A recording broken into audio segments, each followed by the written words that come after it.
my name is Dorothy Hawkins, and I work at a residential detention facility. I'm a teacher there. I teach math, science, and life skills. I've always enjoyed outdoor activities and sports.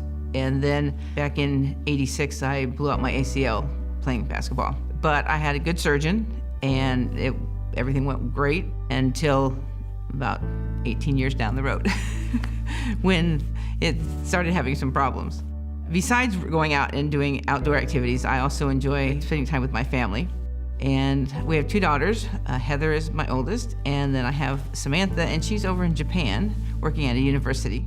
And Heather got into running about 3 years ago, and it was about that time that my knee started giving me problems. And I did some research, and I looked at Florida Orthopaedic Institute, and I was able to get an appointment with Dr. Garlick. When I first went in, he said that there were some things in my knee that had gone astray. He actually found a large bone spur. I could hear it clicking, and it was painful. And so once that got taken out, then I was better for a while. But unfortunately, my knee had taken too much abuse over the years. And so when I said, so I think it's time to do surgery, and he says, well, I was waiting for you to tell me. And at the time, it was painful to walk. I was using a cane because I just couldn't walk. And where I work, it's on a large piece of land, and every day at lunchtime, and we would take 2 or 3 laps around the lake, and I could no longer walk around the lake. And my family, we're big Disney fans. We love to go to Disney, and so there's always walking involved at Disney and standing, and I just couldn't do it. And so then finally, we were able to schedule the surgery, and I was actually really excited because I was finally going to have surgery.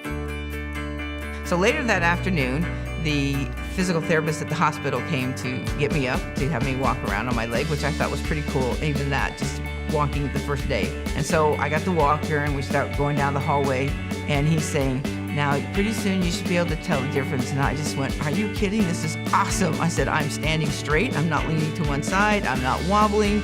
I said, I'm not in any pain. I said, this is already better, just 100% better. When I went back to work 6 weeks after the surgery, I didn't need a cane to walk down the path, and it didn't hurt, and I just was able to have my backpack on and walking down the sidewalk, and there were no problems. I just kept doing the physical therapy that I was supposed to be doing, and I started walking more with her and riding the bike, and it just keeps getting better and better. And I'm just thrilled because I feel like I have not only just my life back, but I have a better life than I had before. I would recommend Florida Orthopaedic Institute because they're amazing as an organization, and everybody is all focused on helping the person be mobile and have the best life that they can have.